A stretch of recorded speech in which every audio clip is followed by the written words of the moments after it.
É melhor. Tá vendo? Ah, tá. Ah, tá. Se alguém Ótimo. quiser no segredo, eu falo assim, desliga isso já. Ótimo. Então tá bom.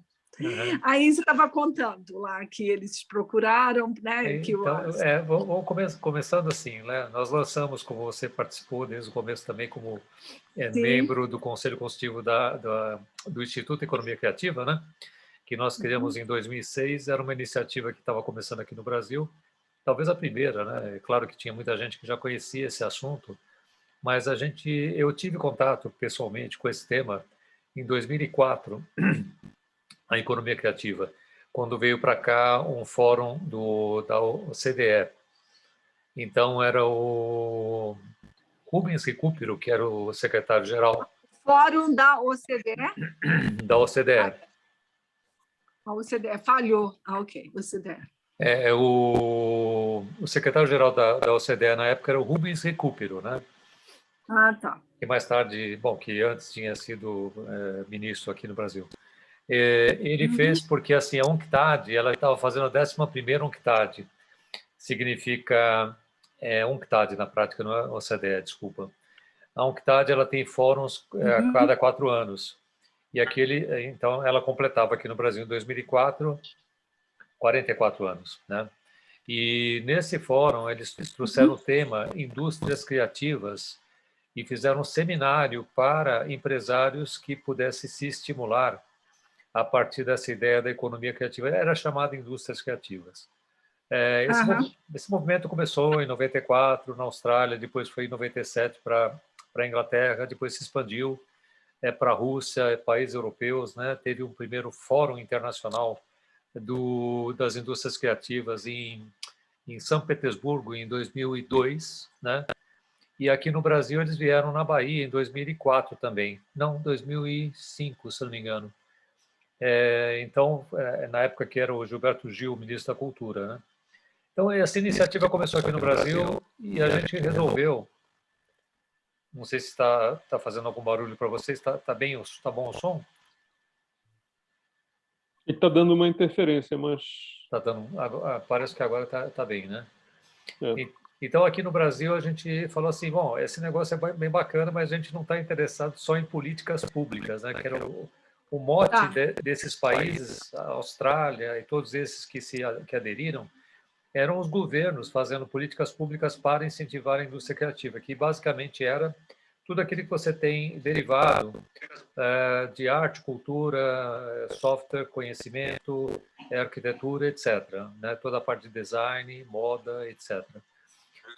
Mas aqui no Brasil nós pensamos o seguinte: vamos lançar a economia criativa sob a ótica, digamos, as empresas precisam de aperfeiçoar o nível de competitividade a partir da criatividade, do conhecimento e, naturalmente, da inovação. Que a inovação é uma das vertentes, naturalmente, que começa muitas vezes com a criatividade. Esse movimento ganhou corpo no mundo em 2001 e a gente passou a ter essa referência. A gente falou, oh, é bacana, isso é uma coisa legal para o Brasil, porque está todo mundo reclamando aqui que não é competitivo em relação ao resto do mundo, a China, etc., quando na realidade a questão é você criar diferenciais em produtos, em serviços. A economia da experiência já era uma vertente forte lá fora também. Bom, então, em função disso, a FEComércio, em 2010, né, ela criou Nós fizemos um fórum internacional aqui no Brasil de criatividade e inovação em 2007, foi internacional. Em 2010, nós começamos esse trabalho na FEComércio. Então, na FEComércio é que você também passou a conhecer esse trabalho nosso. Em 2011, o primeiríssimo evento que nós fizemos foi Games e Aplicativos, voltado para esta questão de um segmento importante das indústrias criativas ou da economia criativa. E Aham. foi aí que nós fizemos uma pauta, preparamos um trabalho com o Fábio Feldman, que tinha recém participado aqui como candidato a governo do Estado de São Paulo, você lembra, né? Em 2010, isso já foi em Uhum. 2011, e nós preparamos um documento para ser entregue para o Ministério da Ciência e Tecnologia aqui no Brasil a respeito desse tema. Nós convidamos, naturalmente, na época, quem era o ministro, era o era o economista lá que trabalhava com a Dilma, eu vou lembrar já o nome dele. Só que ele não veio no evento. Nós levamos depois a Brasília em maio, nós entregamos em mãos o pedido nosso. Bom, essa meta de você transformar o Brasil num polo de software, né, para games, até hoje é um sonho, porque na prática não aconteceu nada. O governo não foi sensível, o Ministério da Fazenda não queria conceder redução de impostos para as plataformas que são naturalmente a gente chama de consoles, né, de videogames, né, que evoluíram bastante. Bom, o fato é que nós fizemos um evento que foi muito importante. E dentre as pessoas convidadas para falar nesse evento, nós tivemos exatamente havia uma empresa nacional que desenvolvia games, havia o presidente da Abra Games, havia o presidente da ACI Games, havia tinha mais uma empresa também ligada a games e havia esse rapaz que era o Pedro Franceschi, que tinha 14 anos, né? Ele veio do Rio de Janeiro com a mãe, porque ele não podia viajar sozinho. Ele veio fazer uma apresentação para nós nesse fórum. Ele tinha um game, ele desenvolveu um game, foi isso que ele foi apresentar? Não, na prática, assim, a ideia de trazer o Pedro foi do pessoal da assessoria lá da FEComércio, né, que conhecia o trabalho e tal. E ele veio fazer uma apresentação que foi a seguinte: para uma plateia de 150 pessoas na plenária da FEComércio, não sei se você já conheceu, e estava lotada, né? Foi na segunda quinzena de fevereiro, estava lotada. Isso foi 2011? Foi 2011, fevereiro. Depois eu mando para vocês, tem um link que foi feito pela FEComércio, que tem até algumas entrevistas ali e tal, e tem toda a matéria que foi feita, divulgada, né? E tem as fotos do Pedro fazendo a apresentação, tem tudo lá. É bem bacana. Todo mundo que participou tem uma matéria completa. Bom, o que chama a atenção é que ele veio para falar com o pessoal dizendo o seguinte: olha, desenvolvimento de games, né? Eu sugiro para vocês trabalharem com aplicativos. Aquilo era 2010, quer dizer, ainda não se falava muito em aplicativo, era uma coisa que estava começando, né? E aí ele falou assim: para vocês desenvolverem games, vocês têm que desenvolver o raciocínio matemático. Então falava sobre lógica e não sei o quê. E falava também o seguinte: bom, se vocês vão desenvolver games em três dimensões, vocês têm que ter conhecimento de física, né? E ele foi falando lá para... Mas antes dele ter feito isso, o que ele tinha feito? Isso é a parte mais importante, tá? Quando ele tinha 12 anos, alguém trouxe para ele um primeiro iPhone, né, trazido lá dos Estados Unidos. Falou assim: olha, tem esse iPhone aqui, eu comprei lá fora, mas está bloqueado. Naquela época estava tudo bloqueado, né? E ele pegou e desbloqueou. Desbloqueou de maneira assim, sem afetar o produto, sem criar qualquer problema. Bom, passou um ano, alguém trouxe o iPhone para ele e falou assim: agora tem o Siri, né, que é o assistente do iPhone, e só que não está em português. O que ele fez? Ele fez uma programação para colocar em português. Então ele transformou.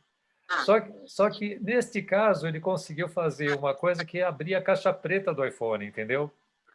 Aí tinha uma ação da Apple, Cease and Desist, alguma coisa assim, e o pai dele falou assim: para com isso, já tinha um site na internet, o pessoal já pedia para ele fazer. Mas era uma coisa que estava ferindo a patente da Apple, então ele parou, né? Parou totalmente. Mas ele começou a fazer palestras, fez palestras no TED, então ele veio falar conosco, fez esse trabalho. Bom, tudo bem.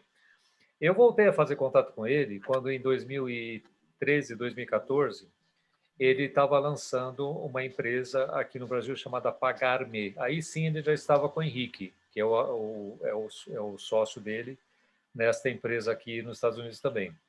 E o que eles fizeram? Eles foram contar para mim, em 2014, para um grupo que nós fizemos de empreendedorismo, que esse, não sei se você conheceu, Nelly, era Aprendendo a Jogar, era o nome do programa que nós fizemos, né? Para você passar essas noções de empreendedorismo... Oi? Oi. Você pode repetir? Travou. Travou? Então, em 2014, nós tínhamos criado um programa com uma sócia aqui em São Paulo, e nós chamamos de Aprendendo a Jogar. Para passar para esses jovens coisas que até hoje ainda não chegou, né?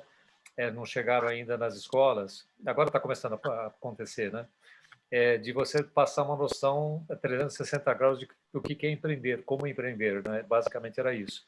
Então, nós levamos para o Colégio Siddhartha, o primeiro programa, que era pessoal de nível médio, médio e também dos últimos anos do ensino fundamental, e fizemos um programa na Unibis Cultural. Nesse programa da Unibis Cultural, eu quis convidar várias pessoas para falar de temas diferentes. Eu convidei, então, o Pedro Franceschi para falar nesse programa. Também tem informações a respeito disso, eu posso te mandar.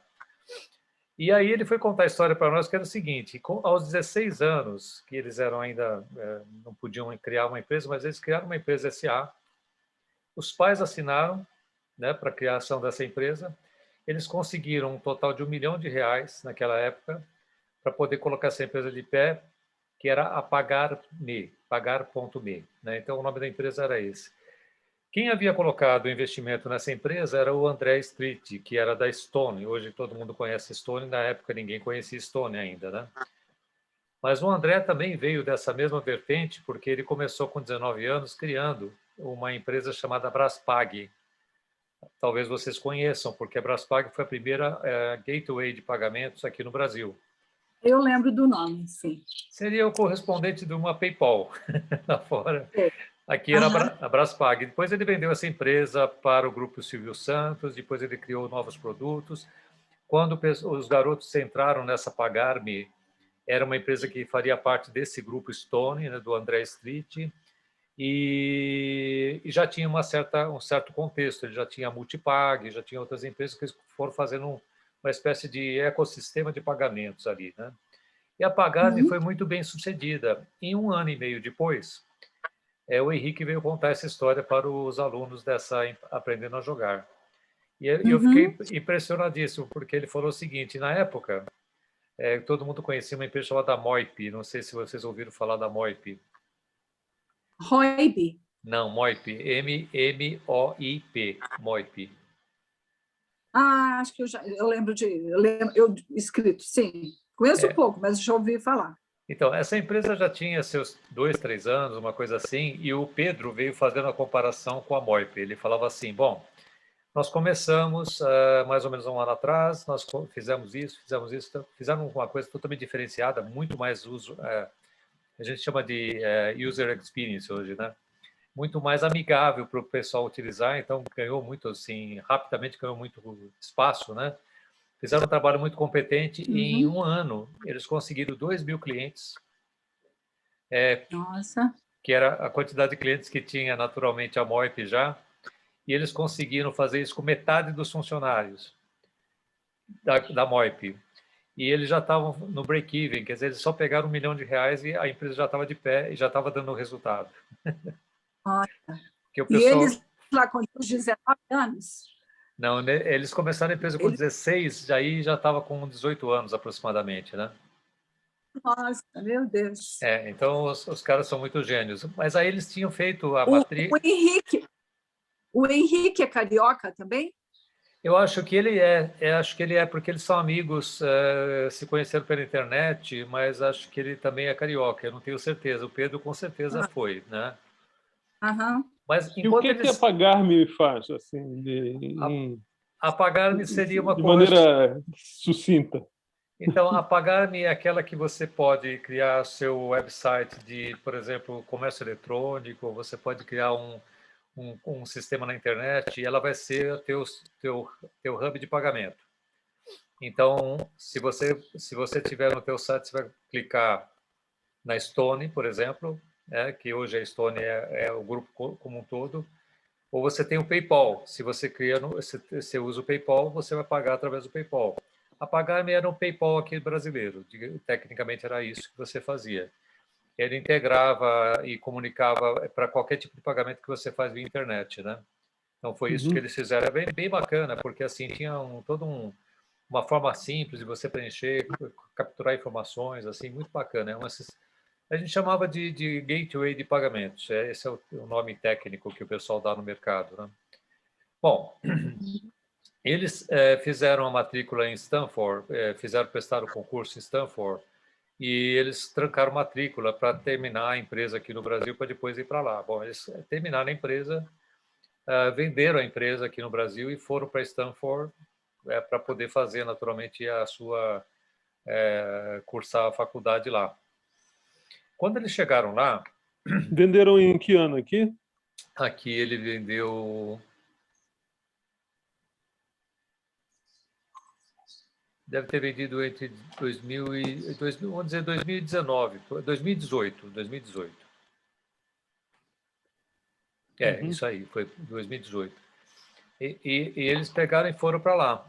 Não sei por quanto eles venderam. Evidentemente, como a Stone comprou e eles estavam dentro de casa, não sei se o preço foi tão... Mas eu já tinha uma grana que eu não sei dizer quanto era. Foram para Stanford e lá eles chegaram à conclusão... Bom, tem um outro assunto, outro tema importante para comentar com vocês, Armando e Nelly, é que eles começaram a fazer eles programavam já, talvez é exatamente por isso que eles se interessaram em fazer alguma coisa dentro dessa área de programação. Mas antes de começar a pagar-me, eles participaram de um projeto no Rio de Janeiro, né, porque eles eram de lá, que era o Oi Pago. Não sei se você se lembra do Oi Pago.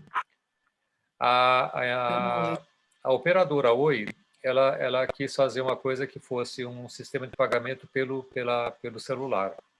Como eles eram naturalmente uma empresa de telefonia, eles resolveram fazer esse tipo de sistema. E para fazer isso, eles compraram uma financeira lá no Nordeste chamada Pago, com 2 Gs.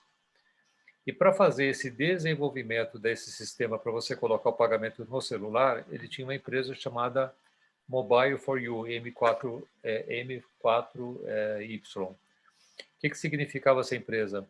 Era uma empresa que fazia todo esse aplicativo para colocar no Oi Pago. E esses rapazes, eles participaram desse trabalho aqui no Brasil. Foi aí que eles ficaram espertos em relação a essa parte de meios de pagamento. E foi aí que eles criaram essa ideia de montar a Pagar.me.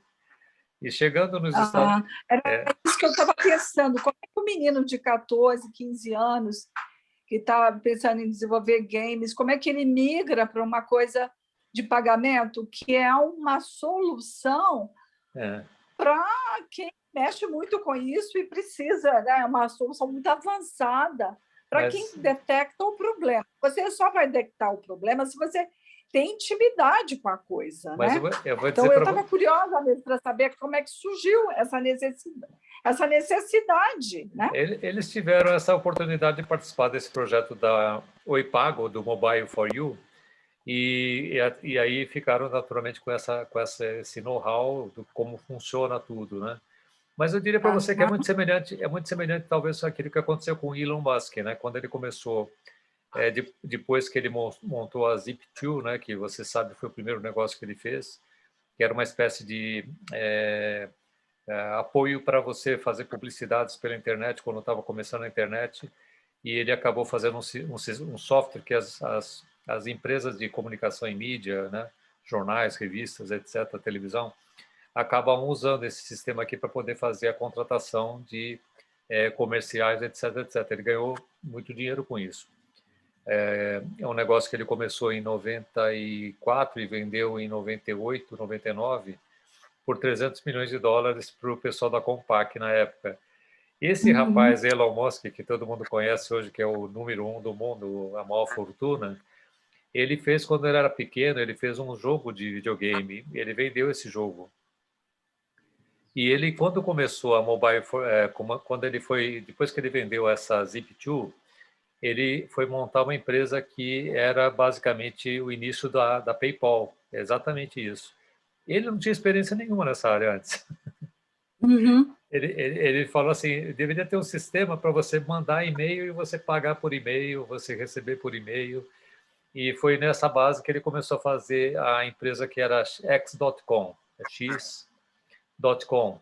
E quando ele estava fazendo a empresa, porque tinha um dinheiro, né, que ele tinha ganho da empresa que ele vendeu, que era essa Zip2, ele tinha cerca de 22 milhões de dólares. Ele investiu na empresa dele e depois ele verificou que tinha uma outra empresa que estava fazendo a mesma coisa, que era a Confinity. Aí ele propôs a união da Confinity com a X.com. E a união dessas duas empresas foi a transformação do PayPal, né? que mais tarde, no final de 2000, 2001, eles venderam, né, para a eBay, que hoje que naturalmente pagou por isso um valor assim de 1,5 bilhão. Ele tinha 11%, então Elon Musk naquele momento, com os seus, sei lá, 20 e poucos anos, né, ele recebia 185 milhões de dólares. Então você vê que ele, e aí ele partiu para a questão do SpaceX, depois ele partiu para a questão dos carros elétricos e tudo mais. Bom, enfim. Mas interessante porque quando eles chegaram em Stanford, eles pensaram em fazer uma startup, porque, claro, ele já tinha feito uma, não seria, digamos assim, nada anormal que eles fizessem mais uma coisa. E a ideia deles era fazer uma startup ligada à realidade virtual. E eles começaram a pensar e falaram assim, bom, nós estamos aqui no Vale do Silício, tem aqui a maior incubadora de empresas, a maior, digamos assim, aceleradora de empresas, e a número 1 do mundo, que era a Y Combinator. Não sei se vocês ouviram falar. Eu não conheço. A Y Combinator foi criada, a primeira aceleradora, assim, nesse conceito do mundo, foi a Y Combinator criada em 2005, né? Então, eles procuraram pela Y Combinator e fizeram um trabalho lá e chegaram à conclusão seguinte: a gente não entende nada de realidade virtual. A gente entende muito bem de meios de pagamento. Então, por que não fazer meios de pagamento? E aí eles começaram a verificar no mercado e viram que eles estavam no seio das... Bom, a Y Combinator tem várias startups ali sendo aceleradas, né? E eles se relacionaram com essa gama toda de empresas e eles descobriram uma dor que ninguém sabia. Há muito tempo ninguém sabia, né? O que era a dor das startups? As startups, eu já participei de uma, indiretamente de uma, eu percebi que isso de fato existe, né? Quando você tem uma empresa nova, você não tem departamento de contas a pagar, contas a receber, toda aquela organização e tal. Então, é uma grande confusão. Um monte de garotada ali toda que tem que fazer pegar um dinheiro para fazer uma despesa, depois fazer o relatório, não sei o quê, toda aquela confusão. E ele falou assim, cara, vocês têm que ter um sistema de um cartão corporativo para isso. Por que vocês não têm? Por que não tinha? Porque os bancos não davam crédito para uma startup. Jeito. Eu, na minha empresa, para eu conseguir... Aliás, eu não consegui um cartão corporativo. O Itaú não deu para a minha empresa um cartão corporativo. Então, tudo dessas despesas era feito na minha conta pessoal, hein? Até hoje. Então, e esse era o problema, porque o cartão corporativo mais conhecido e com mais de 100 anos no mundo chama-se American Express, Amex, né? E esse cartão é, assim, legendário, né? Ele foi o primeiro, número 1, então todo mundo usa. E quando você recebe a fatura na empresa, vem tudo discriminado, o que você gastou, etc. Então, você não tem que dar dinheiro para o pessoal para prestar contas de coisa. Então, para a startup seria uma coisa assim, extremamente importante, assim como seria para você, né, Nelly? Então, eles falaram assim, bom, eles pensaram, bom, toda startup recebe um seed money, ou recebe um investimento, ou recebe um investimento inicial, um VC money, alguma coisa assim. Então, a gente só precisa preparar o nosso trabalho para saber quanto é que esse pessoal tem em caixa, porque aí o risco do cartão é pequeno. Eles montaram esse cartão e rapidamente escalou assim de maneira assim vertiginosa. Imagina toda startup precisando do cartão. E aí eles deram o nome de Brex, porque ao invés de American Express, seria Brazilian Express. Essa foi a gênese. Tá. Essa foi a gênese do nome. Eles fizeram... foi assim, impressionante. Eles fizeram a primeira captação, isso foi no ano de 2019. No começo do ano, a gente viu, depois eu posso passar essas datas para vocês. No começo do ano, eles viram, começaram a fazer o trabalho, vieram para o Brasil, pegaram um seed money aqui com a própria Stone, né, da onde eles nasceram. Chegaram na Y Incubator, pegaram um valor de 50 milhões de dólares. Então, aqui do Brasil, acho que deve ter sido alguma coisa como 10 milhões, alguma coisa assim. Depois eles fizeram mais uma captação em meados de 2019, que já era na faixa de 100 e poucos milhões de dólares, a empresa já era considerada uma empresa unicórnio. E na sequência fizeram mais uma captação, que cresceu também novamente, foi uma captação de dívida, E eu sei que teve várias rounds de captação, e depois eu posso até mandar para vocês esse. E na última versão que eles publicaram, essa empresa está valendo 12,3 bi de dólar, que é o valor da. Então você imagina, é uma decacórnio, né, como o pessoal costuma chamar, que foi criada por brasileiros que nunca tiveram nenhuma experiência financeira no mercado americano, né, e conseguiram colocar esse negócio de pé. Foi assim muito interessante. E você tem contato com eles permanente? Na realidade, a gente tem, de vez em quando troca algum e-mail, assim, mas não, o Henrique do Bugrá não tenho tanto contato, com o Pedro sim, né? Mas eles, assim, já responderam algumas perguntas que a gente manda, etc, etc, mas assim, não é um contato contínuo, né? Um contato, porque agora eles estão no outro patamar, né? Mas se você, Eles, se você você acha que Se você quiser fazer uma reportagem, eu posso escrever para eles copiando vocês e vocês tentam contato lá direto. E vocês têm todo a porta a chave a chave para abrir essas portas, porque vocês são da imprensa, né? Depois o trabalho da PIB também é muito conhecido, né? Fora do Brasil, né? não sei se eles conhecem, mas enfim, a gente mandou muita revista para fora, não sei se eles chegaram a ver. Mas assim, a gente tem interesse, sim. Nós temos muito interesse em falar com eles. O importante é vocês falarem, importante é falarem com ele, porque aí vocês vão saber assim, pegar a linha do tempo, é muito legal isso. Como é qual foi a relação entre eles, né? Como é que eles se conheceram, como é que eles começaram a trabalhar na Oi Pago, depois como é que eles resolveram sair para montar a empresa Pagar-me, né? Como é que foi o desempenho da Pagar-me aqui? O cara fazer uma startup com R$ 1 milhão e colocar em 1 ano e pouco a empresa sem captação nova, né? Claro que tinha todo o suporte porque estava do lado daquele pessoal que era o pessoal da Stone, que lá eram várias empresas com quem eles podiam se relacionar. Mas eles foram as pessoas que contrataram pessoas, que trouxeram novas pessoas, que montaram equipe e tudo mais, fizeram tudo, né? E num prazo muito curto, e fizeram uma coisa muito bem feita. Né? Não, é incrível. Quer dizer, na verdade, o que eu acho admirável, né, nessas pessoas muito jovens é porque você, para dar certo, você tem que ter tantas competências. Uma é você ter um produto inovador, vamos fazer alguma coisa que ninguém está oferecendo.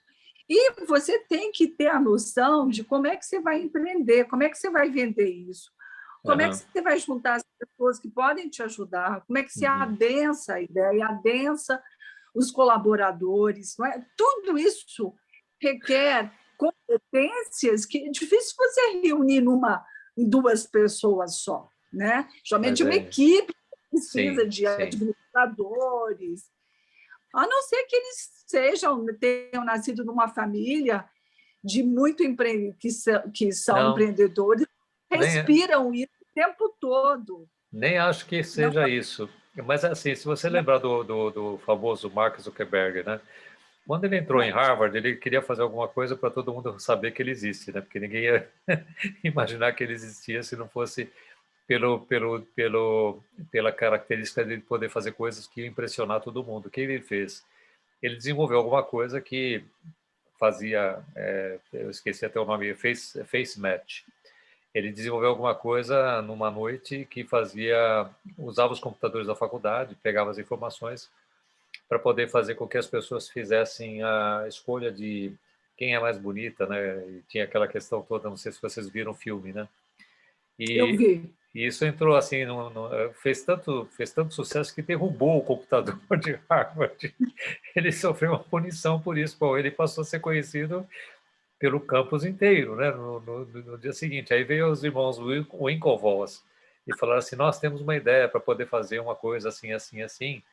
E ele começou a enrolar esse pessoal todo enquanto ele começou a pensar na própria ideia. Ele foi lá nesse meio tempo e fez em 40, 60 dias o Facebook. E ele colocou no ar, tanto é que ele foi acionado por esse pessoal dizendo que assim, você copiou a nossa ideia. E esses irmãos Winklevoss, e tem um brasileiro nessa história também, você sabe, né? Porque o brasileiro era o Saverin, que está que está hoje, que é a número 1 do Brasil aqui em termos de fortuna, né? Exatamente foi oriunda da participação que ele acabou ficando, com 5%, que foi obrigatório, ganhou na justiça, né? E tudo mais. Então, como é que eu vi o Henrique? O Henrique é mais ou menos o Mark Zuckerberg, porque ele fez essa confusão toda aí com a Apple e todo mundo passou a conhecê-lo. Então, ele acabou sendo chamado para fazer um trabalho nessa empresa, de alguma forma deve ter tido relacionamento lá com o pessoal da Oi Pago. Ele estava na relação já com esse Henrique do Bugrá, também fez isso em conjunto, e daí eles seguiram, porque a química entre os dois foi muito boa, sim, muito boa. Assim, são várias lições, né, que você tira disso. Sim, mas sim. muito bom, muito interessante. E eles, você sabe, lá em Harvard, o que eles fizeram? Qual a graduação que eles fizeram Não, lá? não é Harvard, eles estão em Stanford. Stanford, desculpa, em Stanford, na Califórnia. Na Lá é Califórnia, no bom.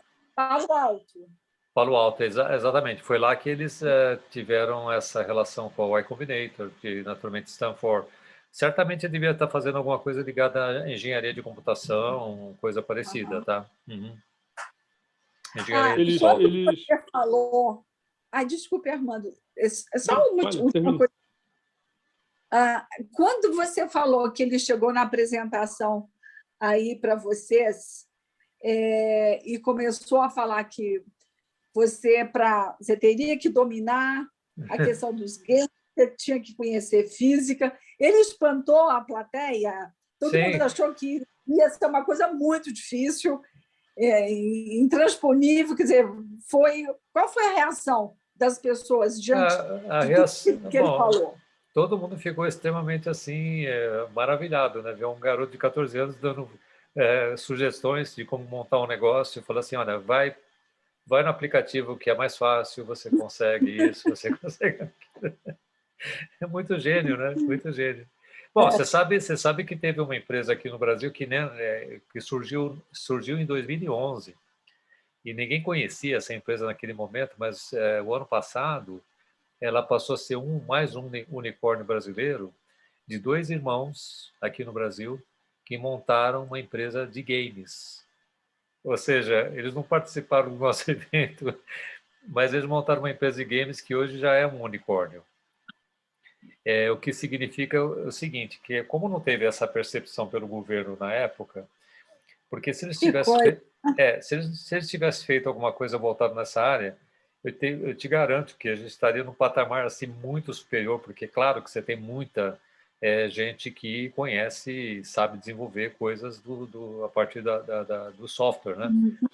Hoje você tem um déficit aqui no Brasil, esse é um ponto importante, de quase, o número mais baixo que eu vi são 300 mil pessoas profissionais, o número mais alto é de 1 milhão de pessoas em software, ou seja, engenheiro de computação, engenheiro de software, desenvolvedores, analistas de desenvolvimento, toda essa gama de programadores que a gente chama developer, né, no inglês, aqui no Brasil assim é uma escassez medonha, assim, medonha. Bom, e o pessoal que faz, naturalmente consegue ter uma boa formação, ou as principais empresas aqui no Brasil elas retêm, né?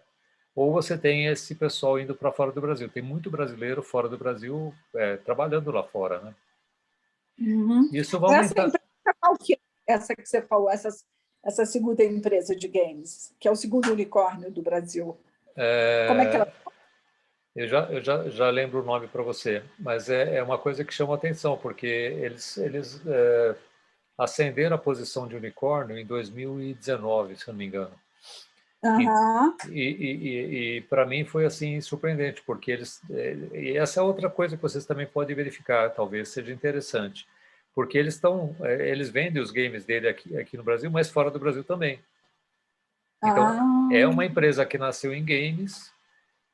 Aqui no Brasil são 2 irmãos, começaram com um volume de dinheiro pequeno, mas conseguiram escalar e crescer, e hoje exportam produtos de games porque assim, o game é uma coisa que você... São daqui de São Paulo ou de outro lugar? Acho que são de São Paulo. São de São Paulo. Só um minutinho que eu já passo para vocês um pouco dessa informação. E o negócio, digamos, que está ativo hoje, que eles estão se dedicando do Franceschi e do Bugrá, hoje é o Brex, É o Brex. atualmente. Eles estão 100% por conta disso. Nem sei se terminaram a Stanford, né? Eu sei que eles estão tocando a Brex. Outra coisa importante também para vocês saberem, um dos investidores mais recentes, de 2 anos para cá, 1 ano e meio para cá, que fala muito sobre isso, e vocês também podem até conversar com ele aqui, que é o Lehman, né? O Lehman pôs uma O grana. Lehman é um investidor. É um dos investidores. Ele chegou, sei lá, 2 anos depois, o Jorge Paulo Lehmann. Então, essa garotada tem assim como é que se diz? Eles estão tendo investimento de uma maior fortuna brasileira, que é do Lehmann, né? E com toda a bagagem e experiência que ele tem, que ele nunca investiu em coisas da tecnologia, você sabe, né? Ele sempre investiu em coisas de cervejaria, de refeição, de fast food, mas, enfim, lojas americanas, essas coisas todas. Mas não... Heinz, né? Heinz, exato. Aliás, a Heinz. Eu gosto muito do Lehman pelo seguinte, o negócio da Heinz, ele entrou, né, e fez um investimento alto, e ele também é acompanhado do Warren Buffett, que é um amigo dele de longa data, Warren Buffett, né? E o Warren Buffett talvez nunca tenha se arrependido tanto na vida dele, porque assim, a gestão que sempre foi uma coisa muito forte do 3G, né? Nas empresas, especialmente a Bembev, etc, etc, etc, a gestão na Heinz foi um desastre completo e eles perderam metade do valuation da empresa. E hoje, porque o Lehman tem isso de bom, ele é um cara muito humilde, ele fala assim, eu errei pra caramba, foi erro meu. Ele fez alguma bobagem na gestão, porque assim, quando você fala de cervejaria, é uma coisa. Quando você fala de uma empresa que fabrica produtos de consumo multimarca alimentício, é outra coisa bem diferente. Não é a mesma regra que você consegue. Uma coisa é muito voltada a tamanho, produção, escala, não sei o que. Outra é muito marketing, né? E segmentação. São coisas diferentes. Eu sempre falo assim, você pode fazer tudo desde que você conheça o segmento. Se você não conhecer, você vai fazer coisa errada, né? O exemplo mais claro eles são arrogantes, né? Ele tem uma gestão que pode ser bem sucedida, mas é uma gestão muito arrogante e muito difícil para o sindicato e as pessoas aceitarem, né? Porque era aquele jeito de jogar casca de laranja, né? Tomate nas pessoas, né? Mas, Nelly, eu acho que, pelo menos assim, ouvindo ele dando entrevistas e falando, ele é bem assim, ele fala assim, não, foi um erro total que eu cometi. Ele não fica, sabe, não tem essa arrogância. Ele, pelo menos, não tem. Não sei se os demais ali têm, porque, assim, são todos low profile. Se você conhecer o grupo, né, GP ou G3G, pô, os caras não saem. Eu fui muitas vezes com o pessoal da Americanas, diretores, né, que faziam parte de uma das empresas que eu trabalhei. O pessoal tinha um Gol. Ninguém andava assim com chofer, nem muito menos com carros de luxo, nada. Eles são totalmente despojados, têm muita grana, mas eles não ostentam. Esse é um pouco da cultura desse pessoal. Eu estava. Você falou aí do Armando, você quer fazer uma pergunta? Eu fiquei. Na verdade, é uma pergunta meio paralela, assim, porque esse sobrenome do Bugrá é de um arquiteto francês ou belga aqui de São Paulo, que foi o grande arquiteto dos Jardins, da Companhia dos Jardins, né? Todas essas mansões, essas casas antigas que tem nos Jardins era o Victor do Bugrá. E ele deixou descendentes, ele veio para cá para o Brasil e ficou aqui. Eu sei porque eu conheci uns netos dele ou bisnetos dele, não sei, lá em Brasília. Eles tinham uma loja de móveis. Eles eram arquitetos também. Eu fiquei pensando se ele não seria também descendente dessa família aí. Olha, eu nunca me preocupei, mas assim, eu vou reunir essas informações para mandar para vocês.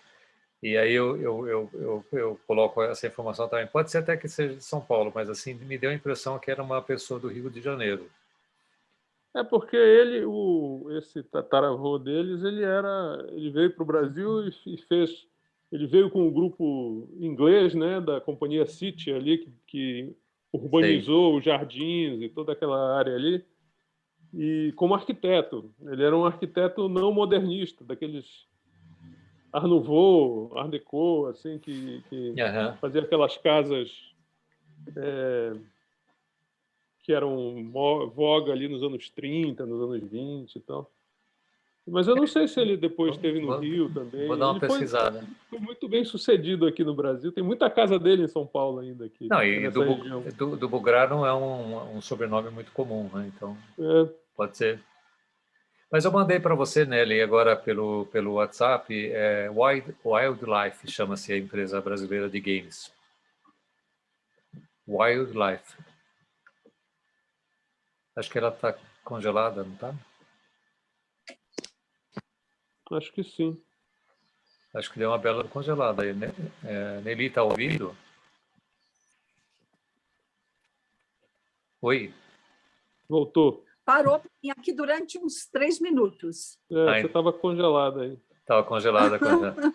Eu falei que eu mandei para você um WhatsApp aí falando o nome da empresa Wildlife. É o nome da empresa de games, né? Ah, tá. Brasileira. Tá. Tá. Tá ótimo. Então tá, olha, vamos então pegar esse material, vamos fazer mais um pouco de pesquisa, né, Armando? Sim. Seria muito bom entrar em contato com eles e fazer uma boa matéria. De repente, a gente pode fazer, Armando, alguma coisa menor para que eles vejam, para que eles possam ter confiança e querer abrir para a gente. Talvez a gente tenha que fazer, Armando, talvez mais alguma coisinha. Vamos pensar na estratégia também. Né? É interessante porque tem vários brasileiros que participaram de grandes empresas, né, mas nunca como principais, né? Assim, meio que tem o cara sim. da como era o nome dele? Não lembro agora. Mas acho que foi o cara do Instagram ou de um desses outros. Do Instagram. Do Instagram. No Instagram sim. tem um brasileiro, sim, que tinha uma Tem um participação. tem um cara importante na Microsoft também. Da Microsoft foi quando eles lançaram aquele sistema que você fazia, você era o próprio joystick, né? Porque você tinha um sistema que capturava seus movimentos e transferia para a tela. E isso foi feito por um brasileiro. Era o cara que tinha feito toda a ciência por trás, né? Da Exatamente. captação de movimento e tudo. Foi isso, exatamente. Era o Henrique, né? Eu não lembro, eu sei que não lembro o nome dele. Era uma coisa focada no Xbox, né? Que é a plataforma de games Ele era Microsoft. professor na Universidade de Brasília. Eu conheci ele um pouco lá em Brasília. Legal. Mas é interessante que tenha uma empresa que é criada desde o zero, assim, por dois moleques aqui, né? Por iniciativa deles, direto. Tanto a primeira aqui no Brasil como lá fora também foi iniciativa deles próprios. Né? Uhum. Eu tenho uma entrevista aqui, até se vocês tiverem interesse, eu posso mandar também assim. Teve uma entrevista feita pelo Henrique do Bugrá com a diretora do Y Combinator. Bom, primeira percepção, o Henrique do Bugrá fala um inglês perfeito. Assim, nunca vi ninguém fazer um inglês tão perfeito como ele fala, assim, extremamente articulado, perfeito. O Henrique eu já não sei, não vi falando inglês. Segundo, me dava a impressão que a pessoa da Y Combinator estava aprendendo mais com ele do que o contrário. É tão bom que os caras são. Ele é muito preparado, muito preparado. Ótimo. Então, tá bom. Olha, muito obrigada, viu, Melito, por lembrar da gente, isso, gostei demais. Vamos atrás desses meninos, vamos fazer uma coisa legal e continuar dando atenção. A gente sempre que pode, a gente dá atenção para essas coisas de inovação. Nós fizemos uma capa da PIB que era sobre as empresas brasileiras que estavam se internacionalizando na Inglaterra, através do Reino Unido. Legal. E uma delas era uma empresa que nasceu no Parque Tecnológico do Recife, Ok. e que ela chama Tempest, é o nome de uma peça do Shakespeare.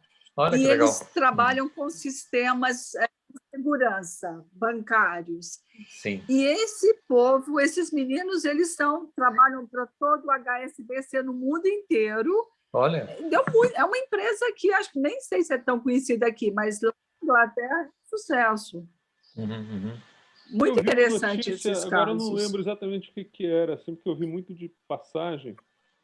Eles compraram alguma coisa grande, ou ao contrário, alguma coisa grande comprou eles. A Tempest. Sim, pode ser. É? Eu não me lembro agora exatamente o que era exatamente, que foi uma coisa que eu ouvi assim de passagem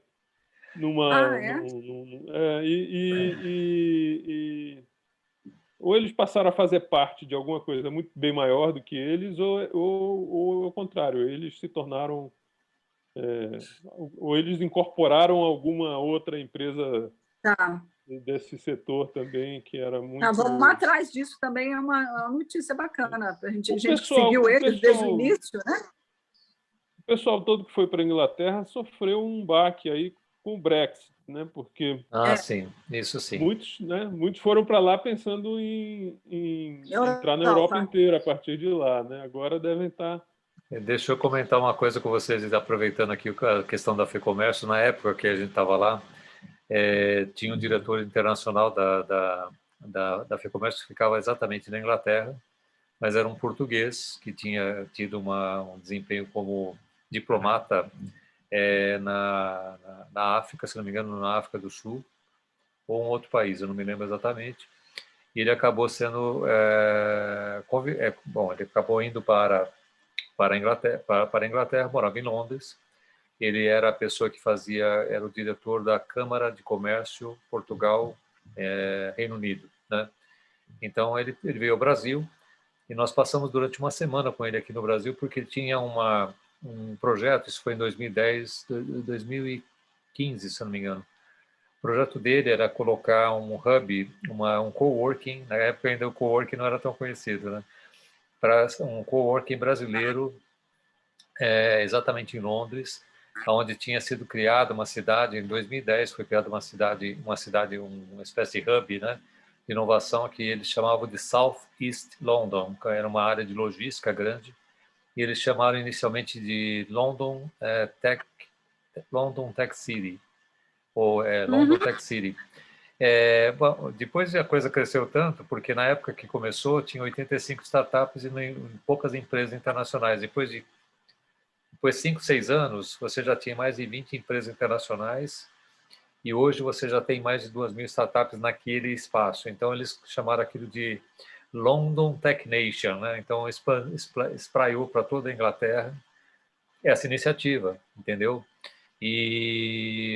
Mas, assim, eu fiquei imaginando, né? Porque eu sei que a FEComércio não conseguiu colocar de pé o projeto que tinha para colocar de pé, que ele chamava de empresa, era como se fosse um hub para brasileiros, né? Eu falei, bom, a ideia não deixa de ser uma boa ideia, né? Porque o brasileiro gosta, adora, né? Mas se tivesse sido feito... Que pena, não? Eu ia falar pro Bernardo, né, que era esse diretor da FEComércio, falei assim, cara, tem que fazer em Silicon Valley, né? Porque eu falei com todo mundo e ninguém queria fazer na Inglaterra, eu achava que a Inglaterra não tinha nada a ver. Eu achava que tinha a ver, mas enfim, o brasileiro é mais americanizado do que inglês, né? É verdade. Ao contrário dos portugueses, né, que são muito ligados com a Inglaterra. Total, muito, muito mesmo. Bom, tem coisas importantíssimas na Inglaterra. Você pode imaginar essa própria empresa que foi a ARM, né? ARM.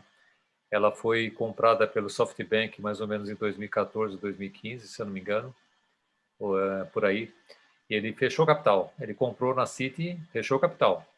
e pagou, sei lá, 30% acima daquilo que era o preço de mercado. Depois a ideia dele era fazer alavancar mais o P&D da empresa e vender a empresa, sei lá, valendo alguns bilhões, né? E no final ele acabou tendo problemas no mercado em função de várias decisões erradas de investimento. Ele acabou vendendo essa empresa para uma outra investida do SoftBank por 40 e poucos bilhões de dólares, que é uma empresa americana criada por um chinês de Taiwan, que eu não vou lembrar o nome agora, mas é inteligência artificial, é uma top de mercado nessa área. E ele tem todo um fit, né, com essa empresa que foi comprada e agora está sendo vendida. Não sei se já foi aprovado pelo governo inglês, mas assim, realmente, eu acho que foi uma péssima ideia terem feito esse Brexit, na minha opinião. Não sei se foi momentâneo, se teve fake news para o pessoal votar. Porque Teve muita, viu? teve muito fake news. O pessoal, Teve muito. Muitas... Aquele pessoal da Cambridge Analytics parece que trabalhou nisso também. Então, você vê que a decisão foi feita e não adianta se arrepender agora, né? Porque eu acho que foi uma bobagem. Estão com problemas, inclusive, de ter até contratação de pessoas. Né? Nós encontramos, assim, por coincidência, com um pessoal jovem, muito jovem, assim, de 30 anos, e tal, que era de uma empresa de pesquisa de opinião inglesa. Nós estávamos tendo uma conversa com eles. No dia seguinte ao Brexit, tinha uma reunião com eles, né? E eles choravam na mesa. É mesmo. Eles estavam completamente destruídos, assim. Você não imaginava o inglês se comportando daquele jeito. Eles diziam, mas que loucura que nós fizemos, né? Eles estavam numa depressão profunda. E o pior é não ter feito uma segunda consulta, né? Porque na prática podia ter feito. Por que você tem que ir até o fim com uma coisa que foi decidida de maneira tão assim assodada, né? Não sei. Mas é por isso mesmo, eu acho que não quiseram deixar fazer, né? Porque se fizesse, revertia. Revertia, exatamente. E Né? a Você questão não tem essa impressão? para você criar o mercado comum e criar a União Europeia demorou, sei lá, 30, 40 anos. De repente os caras jogam fora, né? Não faz sentido. Agora isso vai ter uma ressaca muito ruim para eles, porque em 5 ou 10 anos vai acabar a Grã-Bretanha, né? Ah, tá. A Aí Escócia só tá se preparando para exigir um novo plebiscito e agora um novo plebiscito, eles vão conseguir a independência porque no anterior ao Brexit o argumento decisivo foi continuar na União Europeia, foi a participação deles na União Europeia. Agora não tem motivo. Né? O Gordon Brown, que nem era conservador, nem era do partido lá do primeiro-ministro, era Labour, né, e tudo. Lá na Escócia ele entrou nas últimas semanas e praticamente virou ali, estava ali super apertado, né, o placar. Ele com a história dele de primeiro dia de primeiro-ministro, tudo, ele virou com esse argumento. Porque como é que a gente vai sair a gente está dentro da União Europeia e vai sair? Hã? Então agora esse argumento já está fora do ar. Né? Agora eles não ganharam nem a independência e saíram do mesmo jeito. Né? Então, Meu Deus. eles vão dizer, agora pelo menos a independência a gente quer. Né? Sim, com certeza. Né? Bom, fora da União Europeia nós já estamos. Né? Sim. Escócia é o palco de muita coisa importante agora durante os próximos dias. Né? Vai ser uma situação bastante vexatória para o Brasil, na minha opinião.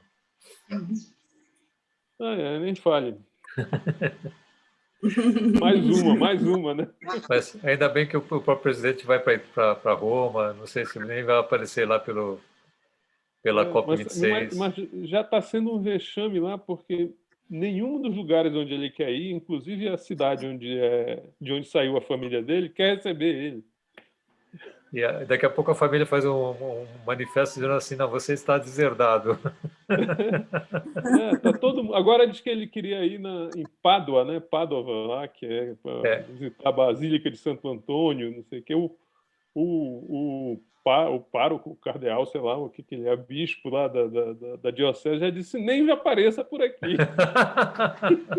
Olha que loucura que nós estamos... Que vexame brasileiro. Assim, se quiser vir como peregrino, entrar na igreja e rezar, qualquer um pode, né?